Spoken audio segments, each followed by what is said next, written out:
Hey, what's up, everybody? This is Carlos Garcia and Winslow Lowe, and What's up? this is the Creative Whole Podcast. Thank you for joining us. So, Winslow, what's up, man? Not a whole lot. Just kind of hanging out, seeing what's going on, and hopefully, we do this podcast and we enjoy it, and hopefully, everybody out there will enjoy it also. So, Well, I'm go on. enjoying it. Well, I that's said good. I'm enjoying it. Me too. That is very good. So last week, to pretty much kind of do like a quick recap of last week. So we went over, um, pretty much still the same book, Obstacle in the Way by Ryan Holiday. The first part was about The perception, obstacle, correct? the obstacle is the way by Ryan Holiday. Yes, but we went over perception, right? Mm-hmm. Or perception and perspective. Perception. Mm-hmm. Perception. So pretty much three key ideas was see opportunity and adversity, recognize your power, and alter your perspective. So this week we're going to be going into action. So pretty much what are you going to do after you see whatever you see, how you see it, and in order to actually do it, you're going to have to put it in action. So today we're kind of going to go over some of the key ideas of putting things into action according to Ryan Holiday. Yep. So, what's up? But before we do, we will summarize real quick just the kind of the thrust of what all those three key ideas were together. And so, summarizing the principle of perception is it's a problem. A problem is only a problem if you perceive it that way. Learn to see problems as an invitation to personal growth, and that was pretty much the big idea behind the first last week's podcast. Okay, so my question is for you, Winslow, how did you apply the principle of perception since we last met? Um, Not on the spot or nothing. Probably. I know, and it's weird because even though I did already read it and I know it was there, You're still um, shocked. yeah, I'm like, wait, what? That makes it fun. You're welcome, everybody. Watch Uh, them squirm. how I applied the principle of perception. So I would probably say it's at work. Um, so it kind of comes down to because I work with members, clients, patients, whatever you want to call it, pretty much in like case management. So a lot of times I take a lot of calls to kind of see how everybody's doing or what they're doing or pretty much whatever they might need help with. So probably and I probably do this a lot, but so everything how I do it is how I see it. And if I see because it typically I get off at 5. A lot of times what happens is I'll get like somebody, I don't know, probably like at 4:40 call me and then 4:45, and throughout this whole thing I have to do notes and all this other stuff. So instead of me like getting like mad about it or overwhelmed or anything about it, first of all I think who's calling and what are they wanting. For the most part, a lot of the times, like I know who it is and probably what they're going to be telling me. And since I am in the helping field and I like to help people, um, I look at it as me helping them. So how I perceive it, my perception of it would be like I'm helping them. So everything else where I might get overwhelmed, like, man, I have to do all these notes before 5 o'clock. Um, I can only talk to them for a few moments, everything like that. I take it as just simply me helping them. And since I do like to help them, then I'm just going to take it as that rather than getting overwhelmed. And then Nice. I do action, take action the next day and do my notes before I get in trouble. Yeah, you want to Not take care of really. those notes. So, All right. well, what Well, about thank you? you. Well, No, no, no, no, no. um, And I you, was trying to skip over how that one real did quick. you apply the principle of perception since So I we last met? absolutely. So I applied it by because I'm a stress monster sometimes, depending on the situation, and because there's a lot of changes at work. I kind of touched on it last time when we were just talking because I was kind of already applying it, and I before I we got into this specific book, I've already kind of like looked into some of the Stoic principles, and because it's in alignment with like because I'm a Christian, and um, the Bible talks about renewing the mind. So I kind of practice these steps already of Okay, so kind of like stoic. self. So like a Go stoic ahead. idea is kind of what Ryan Holiday kind of puts forth, like his ideas. Yes. It's kind of Yes. stoicism. Okay. Yeah, and Stoicism's gaining a lot of popularity, and that's basically the framework behind the book. Is it's inspired by the philosophy of Stoicism, which was like we hit on the last podcast, was the Roman Emperor Marcus, was that Aurelius. Aurelius? Aurelius, Aurelius. that he was a practitioner of it, and basically it was learning how to develop yourself and be virtuous and not allow emotions to hijack the situation. And there's a lot of similarities with my faith, and there's some areas of differences for And my sure. faith. Yes, yes, and so in that way, that's how I'm already kind of practicing it. So um, when I'm feeling a little stressed or overwhelmed is at work sometimes, especially because I work in a prison and there's a lot of changes. There's dealing with a lot of things that Rapid come changes. from, yes, rapid changes, and you must be ready to pivot instantly. And everything change. The program can change. The whole institution can change. Um, and yeah, it just change, lots of change. And so instead of getting upset about it, I have to, because if I start complaining or start getting in a negative mindset, then I take on pretty much a victim posture, right? It's happening to me, instead of me saying this is an invitation for me to be more flexible. This is an invitation for me to learn from this and to become a better person out of it, and not be angry and not be upset or stressed, because a lot of times the anger will come when you're stressed, and there's a lot of notes and stuff like that that come with it. So um I think altering your perspective, and the key is recognizing the power. Is I have the power of how I respond to Hmm. how I interpret the situation and how I respond to it. So that's how I do it. And even with my children, I apply it, because sometimes I can interpret a facial expression, because I got a 12-year-old. He's getting there into that special age, and I can interpret a facial expression or something. And I'm learning to stop and ask questions without assumptions or thinking I know or interpreting it, too quick. Because then you're going to And I perceive it a certain way, and then you're going to act probably yes, illogically.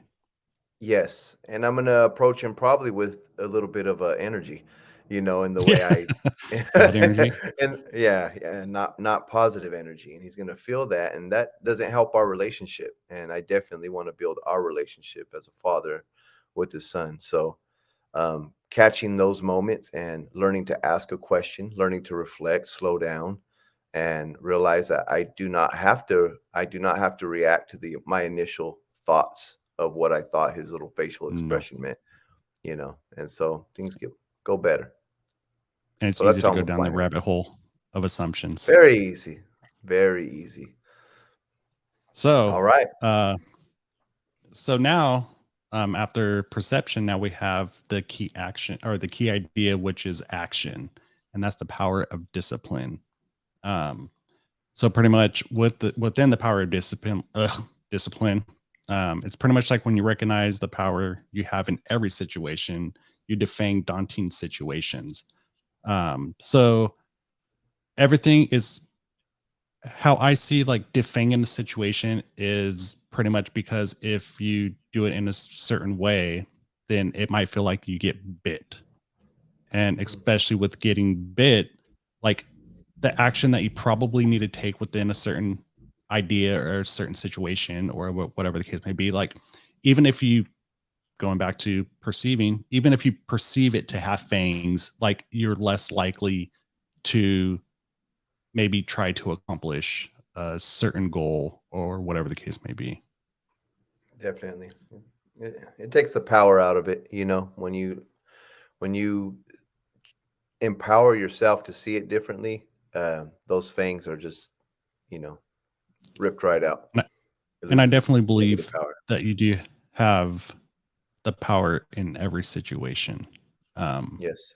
and kind of going back to last week when we were talking about Hurricane Carter, the boxer, Hmm. how he wasn't going to allow that power to be given to somebody else. Like he was going to keep the power and he was going to do what he thought was right, what he needed to do in order to keep the power. Because the big Yes, sir. thing is about keeping the power. Yes, sir. So it's not about ignoring potential difficulties. It's not about being brash. It's about being bold. Look at it rationally and logically, and then knowing exactly what you're up against. That's when you act. That's when you put it into action. And a lot of times Yes. it does come down to looking at it rationally and logically. Because if we put feeling into it, well, it kind of goes back to what you were saying um, with your son. Like when you put feeling into it, it might be a bad feeling, and then they're going to maybe think that you have fangs or something like that, and you're going to bite them and all this other stuff, and then they're just going to shut down. So within not only within someone's idea of defending a situation, we'll just say, if somebody else perceives you, like in a communication style, if somebody else perceives you as having fangs, then they might just shut down, and the action is going to be no action, is what it comes down Yes. to. Yeah. And I think, how it says it's not ignoring the fact that something is difficult, because I think a lot of people when they look into some stoicism or some of the principles of it, right, is or being logical, that it's absolutely emotionless. No, it's not. It's not about that. It's being able to separate the emotion, to know what is emotion and what is logical. Back to like what we said last time, facts are our friends. What are the facts of the situation, right? And it says it's not about being brash, okay, but it is about being bold. So it's like you don't react, you respond, but you respond with intentionality, and you are okay with how you respond because it is intentional. It's not just a reaction where it's emotionally based. And so basically, after you kind of problem solve, reflect, see it in a proper way, now you're in a place to act. Agree. So, um, within the book, this next action or this next idea was action. One of the things that he was talking about is the example of, how do you say his name again? I believe it's Demoth Demosthenes. Yeah, Demosthenes. So, Demosthenes. so you know what?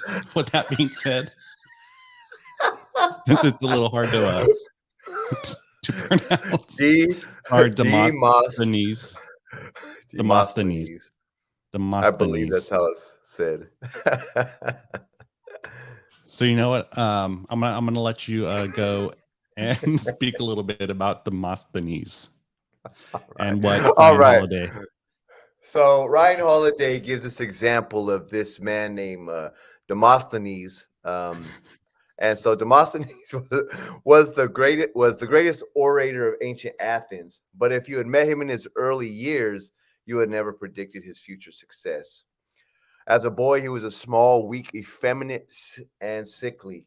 His father died when he was 7 years old, leaving him a handsome inheritance, which his guardians stole from him Took it. with no money to pay. Huh? I said Oh, I took it. thought you were saying something. Yeah, they got. So I heard a word the other day. I was at someone said ganked. I he Got got ganked. ganked. He got ganked. Okay. Old school word. Anyway, so with no money to pay tutors, Demosthenes got no education. Um, uh, and he had a speech impediment. So Demosthenes was abandoned. He was betrayed. He was awkward. He was downtrodden. and there was hardly an obstacle that Demosthenes didn't face. So, I mean, I don't know about you, but that'd be pretty challenging, right? I mean, what would be your initial feelings going through all that? Well, probably, um, even after one, I would probably be a little overwhelmed, probably because in my head, I'm going to think it's like the end of the world. So I'm going to perceive it as the end of the world. The action I'm going to take is probably going to be nothing. Um, and then after two things, um, betrayed, especially by probably somebody that you were really close with, that should have your back, it's going to make it probably like that much more hard. And so my probably world would probably go in a downward spiral, and it would just come down to like me being overwhelmed, and I'm definitely not going to be taking any action. Um, Yeah. I mean, is there a different way that you might think of it? No, I think if you don't have this inbuilt resilience, and for whatever reason, some people have it, and they overcome obstacles and they're able to dig their heels in and tackle the problems and they don't let it beat them up. Other people are, they're captured by that pain, and they start behaving differently because of it. They start, having certain attitudes and beliefs about life and the way things happen. Some people might get up if people believe in God, they might think, well, God's dealt me a bad hand. This is God's fault. They might be angry. They might think, hey, my life sucks, and they start creating this narrative for themselves because all these bad things have happened, right? Um, and it's really easy to turn into a woe is me, and it's not to minimize the pain, to minimize the how severe those situations may have felt, especially for a young boy like him. It was, it says he was small, weak, effeminate, sickly. It's like, man, that's a combo. And his daddy died. And he was 7. That's heavy. Yeah, and he was 7, and then, he was supposed to have an inheritance left to him, to at least, something good, and that was stolen from him, Ganked. by his guardians. He straight up got ganked, right? So, and then so with no money to pay his tutors, now he's left without the opportunity to have a proper education. If you don't mind going back to the other slide real quick, Winslow, because it says right here, it says, but instead of being utterly crushed by his circumstances, as let's face it, most of us would be, he came up with a plan. Now, that right there is where the perception, right, has to be in place, where we covered last week, right? The perception is to not be disempowered, but to be empowered, not to be a victim, but to, say, you know what? I'm going to, gather up these shattered pieces of my life and I'm going to start just putting a plan together, and I'm not giving up, and I'm going to go, take one step at a time. And so he put a plan together. I think Yeah. a lot of things does come down to having that plan.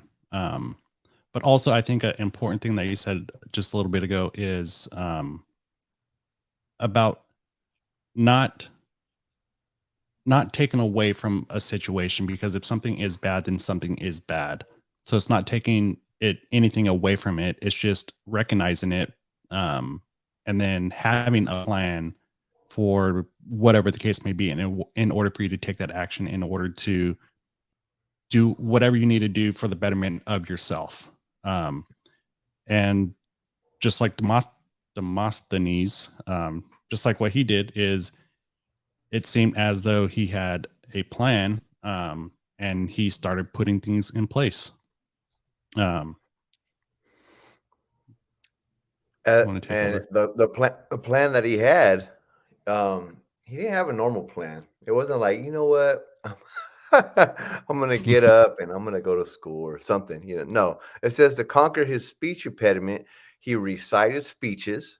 Okay, so he did the complete opposite.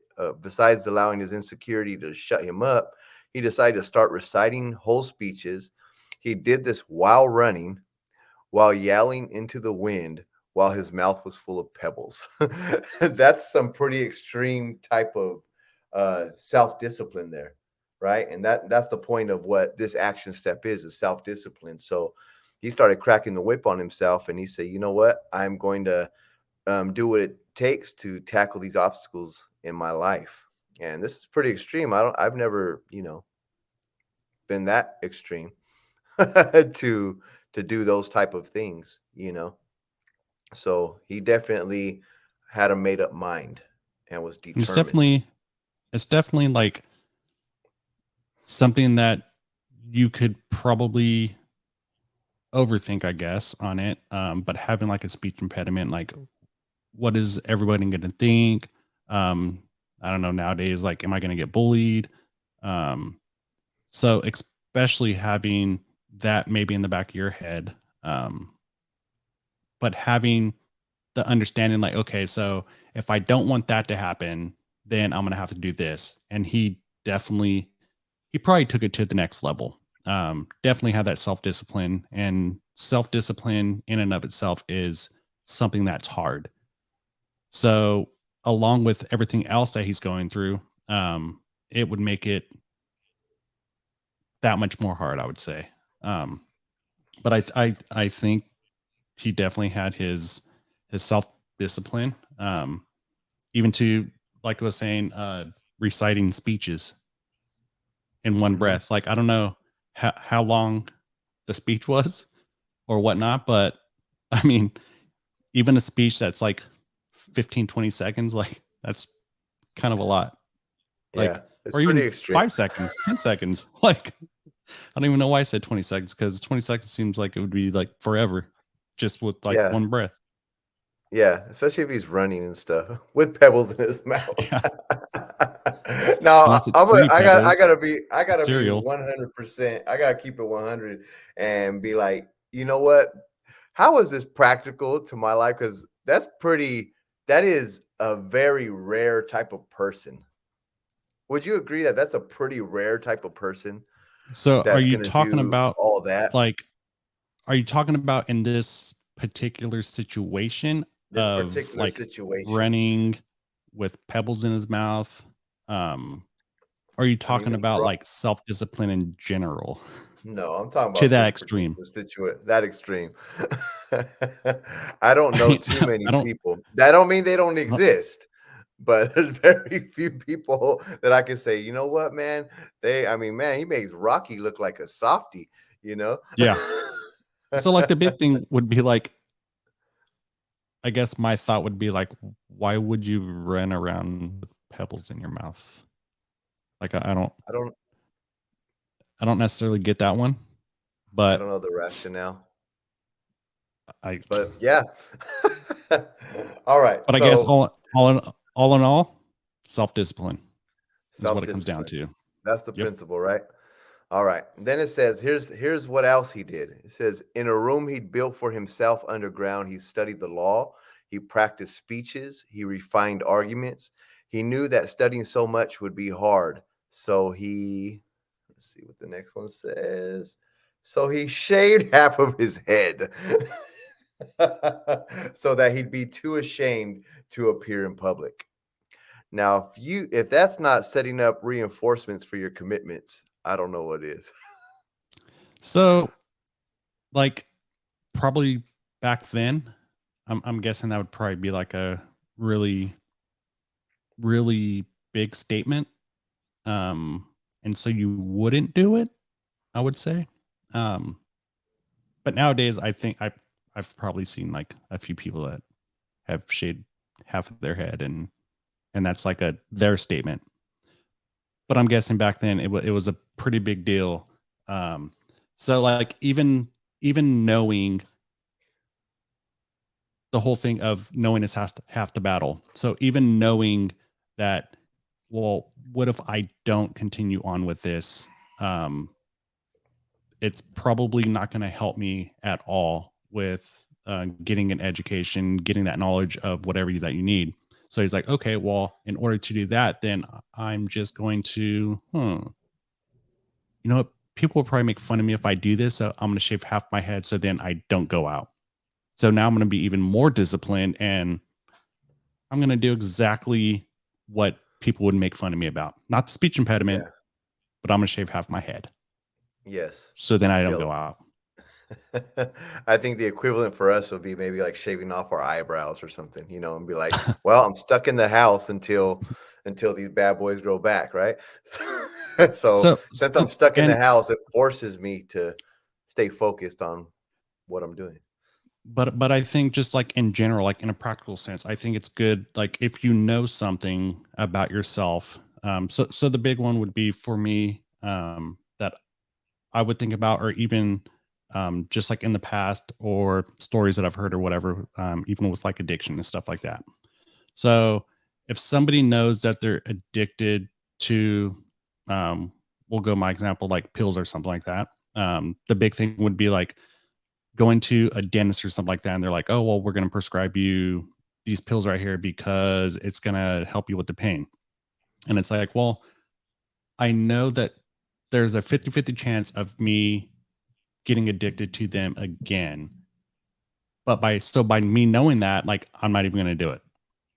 So it's just like if you know something, then just take it out of the equation. Kind of like him, Demosthenes. His whole thing was like, well, there might be a point where my self discipline isn't enough. So now I'm going to take it to an even higher level, and I'm going to shave my head. Um, and that's how I see it. Is there anything that you want to add to that, or how Yeah, you see it? I'm actually thinking of a situation that just happened tonight. So me and my wife were in Costco, and Costco, they got the goodies, right? So they have all these Christmas they have the little powdered ones, right? Little powdered cookies and little assortment is like, The small it ones. just yeah, the little small ones that look I ate a amazing. bunch of those like a few days ago. Just thought I'd let you know. Yeah. Well, yeah, so they were calling for me and we were looking at them. I said, "No. Carlos. Yes, Carlos. And Carlos. and I had to say, "Let's go." I pushed the car. I said, "Move. Let's go." Right? And basically I ran from them because if I grab them and put them in my house, they're gone. So I can't even put them in my house. And so because I'm trying to get my health under control, and discipline myself in that area, I need to set myself up for success by not putting extra temptations right in my house, right? And so they're Discipline, always there because my discipline, discipline. discipline. So that's how I can reinforce some of my goals and commitments. It's a reinforcer. Don't bring them in the house. Definitely not. So what did Demosthenes do? What was his Well, goal? his overall goal, the reason for all of these disciplines that he put in place, was to it was there, but you moved it. Go back. It wasn't to Let's take see. his guardians to court Yes. to get So that for those that are listening Skrilla. on podcast and you don't have video, we have banners that are similar to a kind of like a PowerPoint, and it keeps us flowing because me and my friend are we can go on and on about certain topics, and so we made up our minds to put these banners up. It looks pretty cool on the YouTube channel. So by the way, we do have a YouTube channel. Check it out. But youtube.com/at the creative hole. See you The there. creative hole. Yes, sir. So for those of you that are listening though, if we jump and you hear me say, go back, that's why, because there's a banner that was there. Okay. So um the goal of him taking all these disciplines was to take his guardians to court and reclaiming his inheritance. And so long story short, he got what remained of his inheritance single-handedly, out arguing every lawyer that was thrown at him. Okay, so that's a pretty big accomplishment. So he did end up reaching his goal of getting his money, right? Um, it says by then, though, the money was beside the point. He'd established himself as a dazzling orator and a shrewd student of the law, gifts worth more than any inheritance. And to me, Winslow, I'm gonna let you touch on that before I do. So go for it, man. And In what way? Like, Any thoughts on it? The fact, so, the point that basically he got more out of it than the very reason he was doing it in the first place. so I think it comes down to the whole thing that knowledge is power. Like sometimes knowledge is better than whatever you thought it was going to be. In his situation, it would be his, in a sense, his end goal was to get his inheritance back. Within that time, he was like, you know what, I'm not going to go right away, and he chose not to go right away. That he was going to sit in this dungeon of his with a half head of hair, and he was going to get all the knowledge that he can.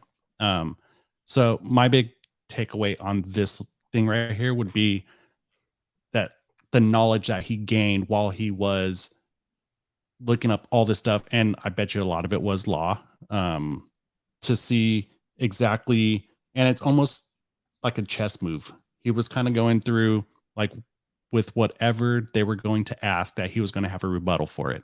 So I am going to go to court, but I'm going to make sure that I know exactly, maybe not exactly, but I'm going to know a lot of key points that they're going to be telling me about, and I'm going to be able to have a rebuttal for it, and I'm going to get that inheritance back. But like I said, knowledge is power. That's the Yeah. big thing that I would think. I like that you focused on the knowledge and the education he got out of it. I'm actually, what got my attention was actually the resiliency and the emotional muscle that he had to build, and the the way he thought, right? His whole thinking process had to change, by being at a place where he was basically the underdog. I mean, this is a story of someone who overcame, right? So I mean, he had to learn a lot about himself, because I'm sure there was many times he entertained the thought like, is this worth it? Can I do it? And that self-talk. And to me, that's like one of the biggest gifts you could ever have, is to cross over from a place of wondering if you can do it, to crossing over to saying, I know I can do it. I just got to keep pushing. I got to keep pressing in, right? And then to get to the place where you actually reach your goal and you look back, you finally climb to the top of that mountain and look down and say, look how far I've come. I mean, that's got to feel great. And then that's got to be a confidence booster for sure. Oh So I yeah, mean, for even if he everything. still was even if he was still rocking, partial head of hair, I bet he felt really cool doing it. He's like, throw whatever you want at me. I just conquered a bunch of lawyers. So that's pretty rad tad. Rad tad. Rad tad. Okay, Going oldies today. because you're old. All right. Yes, I am. I am old. I'm embracing it. I got grays in my Good. mustache now. All right. So getting to where you want to be is only a matter of discipline. Mm, okay. So that was the key idea, is discipline. Now we're moving into key idea number 5 in the action principle, which is trust the process.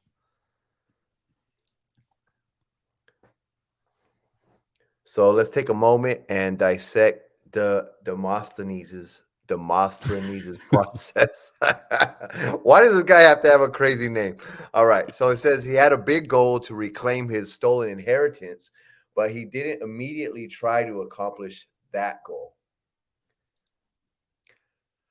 So I put a question in there. It's not in the book, but it's what came to me. I was doing the banner this time. So how do you eat an elephant, Winslow? You don't. I don't. I don't. A I lot don't of think people elephant say would that. taste that great. Wow. You One bite won't at a know. time. One bite at a time, though, right? That's all you can do, is eat something, no matter how big, no matter how gigantic the task may be. You can only do one piece, one bite, one step at a time. So Demosthenes focused all his energies on the small steps that would get him from point A to point C. So he had a plan, and he had steps that he was executing on. You want to go ahead and take over from here? So it's talking about when you're pursuing a huge goal, people often try to skip the small steps. So they try to go from like A to Q. I don't know what Q, but Q. without pretty much going from A to Z, like A, B, C, D, and all the way to Z. And when you disrespect the process will disrespect you back, Oh, and yes, that's it will. definitely not a good thing. No, especially when it's something big, um, and everything has a process. Just for instance, like us doing this podcast, like there is a process. Ours took, I don't know, 2 years for us to even start the process, I guess.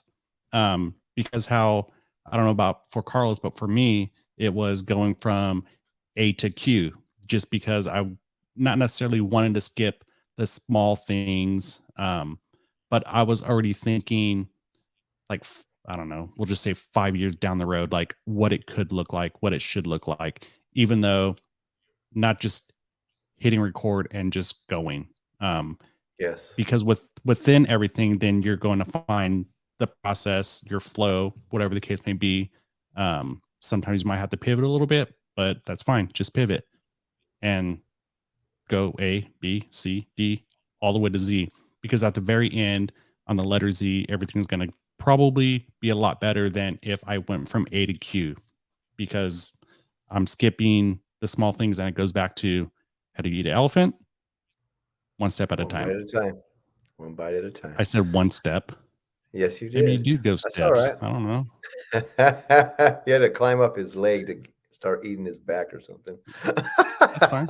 Or the ear, the back of the Yeah. ear. So, So the I path, mean, go ahead. what were we going to say? I was gonna say the part where if you disrespect the process will disrespect you back, and basically that has to do with taking shortcuts.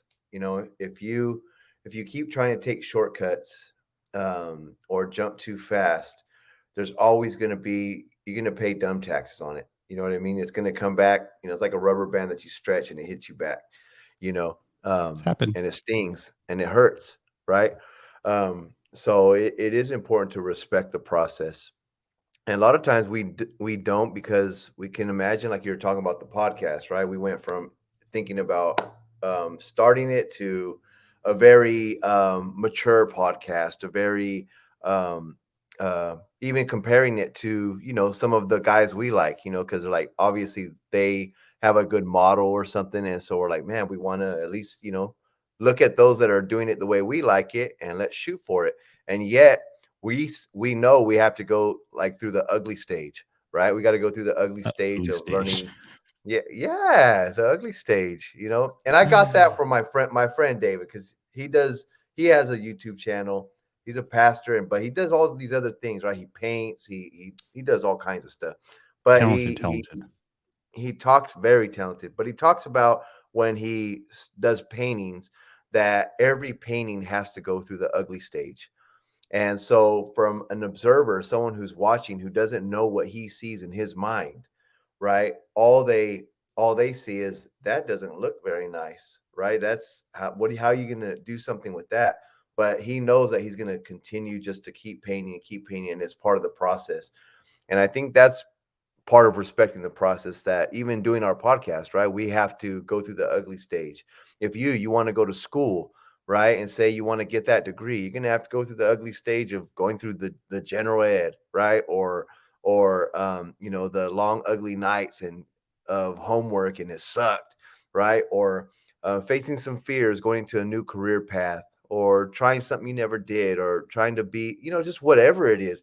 There's every expert was once a beginner, and that's really the point. Every expert was once a beginner, and you have to, be willing to fail. And a lot of times people won't go after things that they want, things that are in their heart, because they're scared, especially if people are watching them, because they don't want to look stupid. They don't want to fail in front of others or whatever. But there's no other way to get it but to go get it. Right. And if I look dumb doing it, at least I know in my heart that I went after it. And I'll only get better with time as long as I don't quit and I keep persevering. Right. I think So, everything comes down to like doing it. Um, because like it says, all paths must be walked one step at a time. So you need to focus on this step more precisely, like you need to focus on that step. Whatever that step may be, that's what you need to focus on. Because if you yes. get your eyes off the prize, you're you could potentially deviate and go somewhere else and not end up where you pretty much need to be. Yep. So you need to focus on that step that's right in front of you, execute it well, and then focus on the next step and just keep going and keep going and keep going. Yes, sir. So how many times have you not pursued a goal because it seems too big? Where would I even start? That's where the process comes in. Don't focus on the end goal. Focus on what's right in front of you. So that's kind of pretty much what I was talking about earlier. Like I was focusing like on the end goal, like what is it going to look like? Or when he was talking about his friend David, like when he's doing paintings, like what is it going to look like? Because there's been a few times where like I would do paintings or something like that, and pretty much the thing that I sketched out, it was never like that. So a lot of times, like what I would do is I would start to paint, and then whatever the next step was is what I took.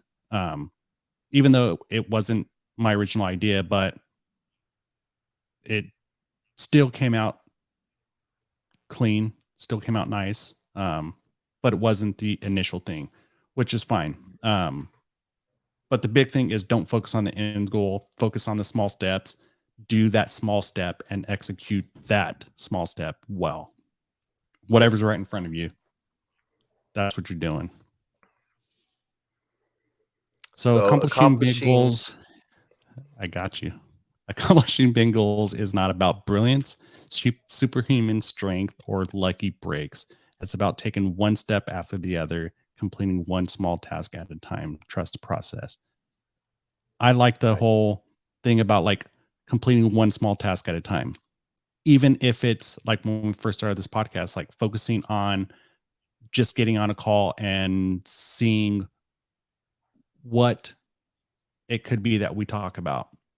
I mean, it wasn't until like after a few calls to where it was like, okay, well, these are the things that are big in our life, which would be like God, and a big thing would be like God, spiritual or not, well, spiritual growth, but like personal growth, because everything that I guess is within the circle has to do with your personal growth.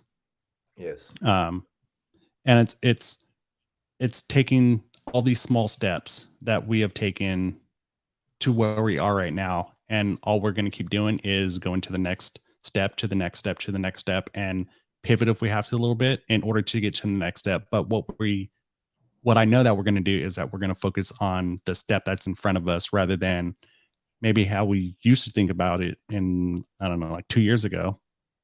We would probably try to skip a few steps. I don't know if that was because of Carlos. I don't know if that was because of me. Most probably because of me. But I would always try to skip probably some steps. But you just trust the process. And when you trust the process, a lot of times things will work out for the better. Might be a little bit different, but it's going to work out in the end. And then we get to key idea 6, action. It might not work. Nope.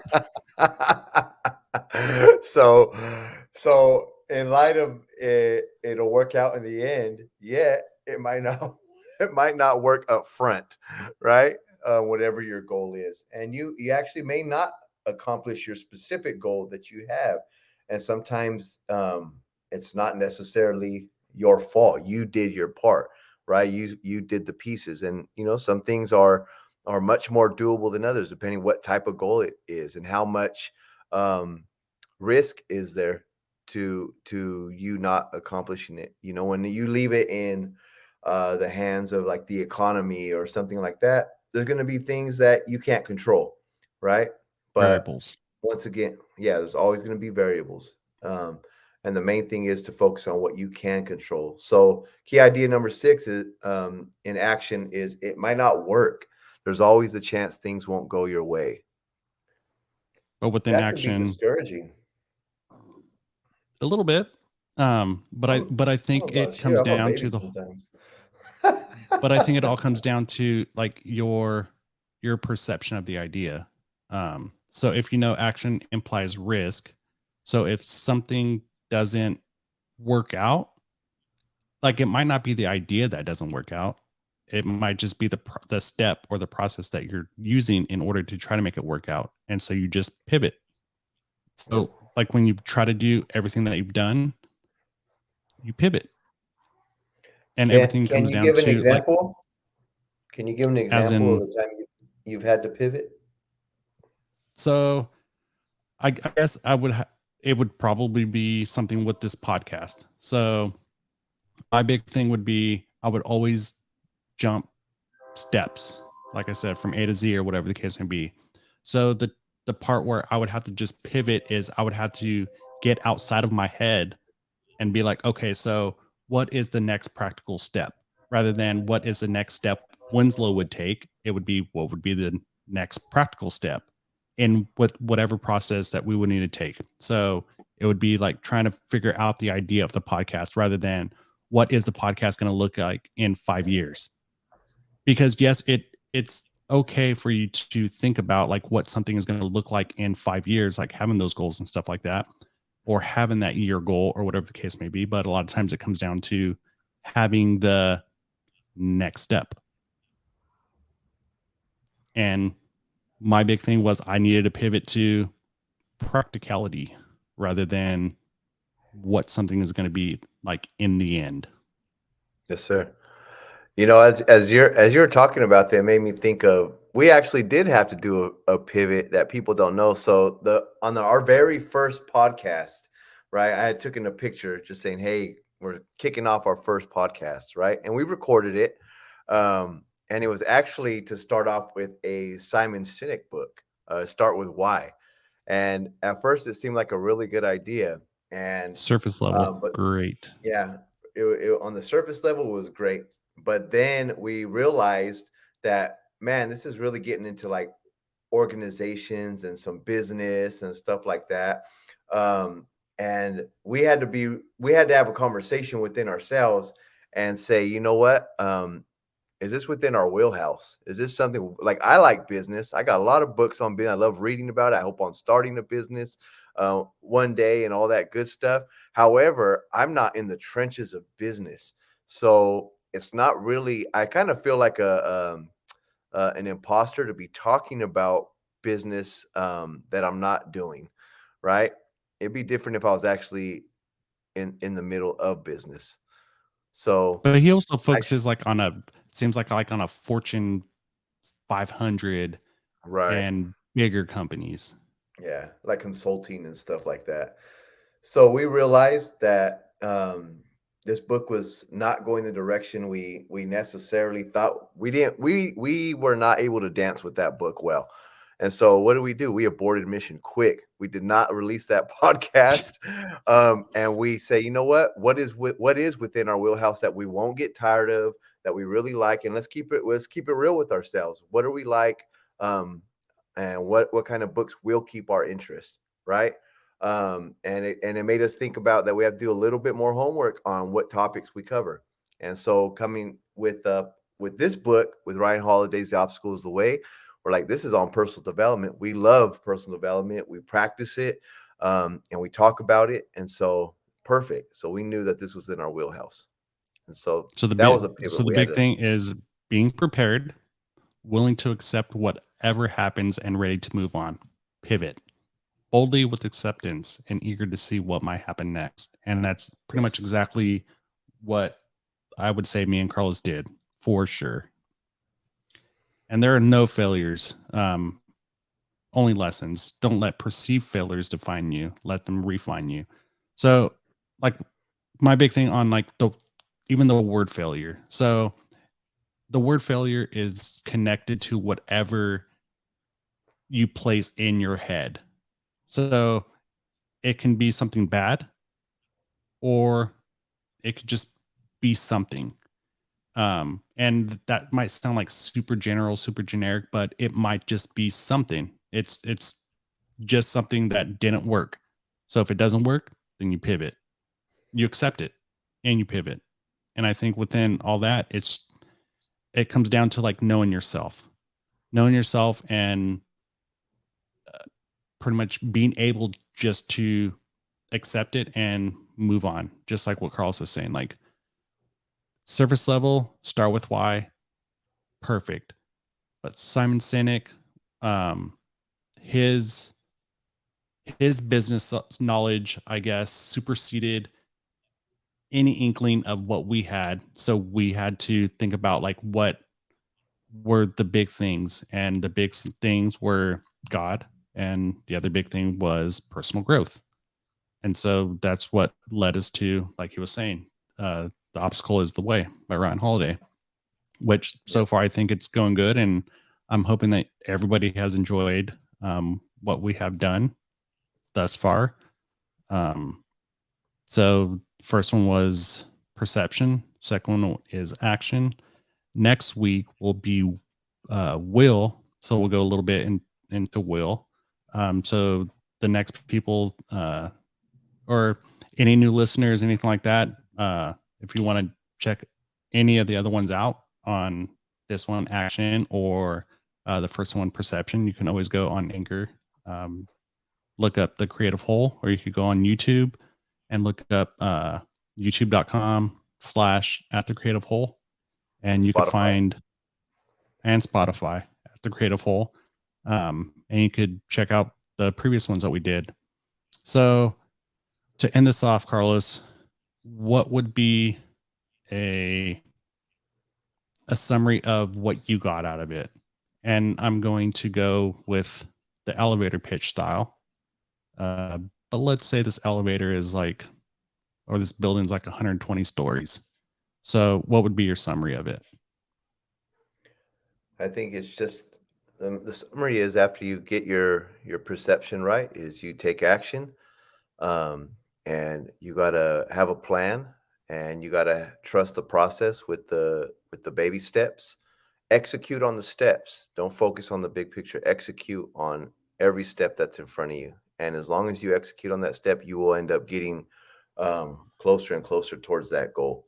It just depends where you put your focus, and it's all right if everything doesn't work out. And that's a risk you have to take when you go after something, that it may not work out. Because we don't live in a world where everything works out.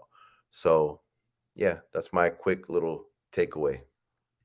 I'm going to go with the stairway pitch. My stairway pitch would be to respect the step in front of you, trust the process, and not be afraid to fail, because anything that you're going to do is going to take work. And by you knowing that there is a chance that you could fail, know that. And like I said, knowing is half the battle, and just continue to do what you want to do.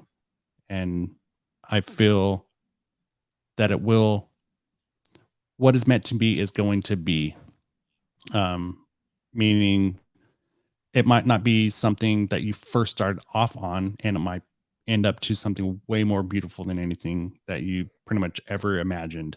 So I would just say it's all about taking that first step, trusting the process. Yes, Wow, that's sir. a long stairway that I just did. Yes, it So with that is. being said, What's next? what is next Next is week? next week we'll be wrapping up Ryan Holiday's book, The Obstacle is the Way, talking about the human will, perseverance, and looking at life, knowing that one day we will die. Yikes. Yikes. Yikes. So with that being So said, join us. thank you for listening. Uh, that is Carlos. I am Winslow, and this is The Creative Whole. And it is available on Spotify and YouTube. God bless. Peace. Peace. Peace out. And I'm out.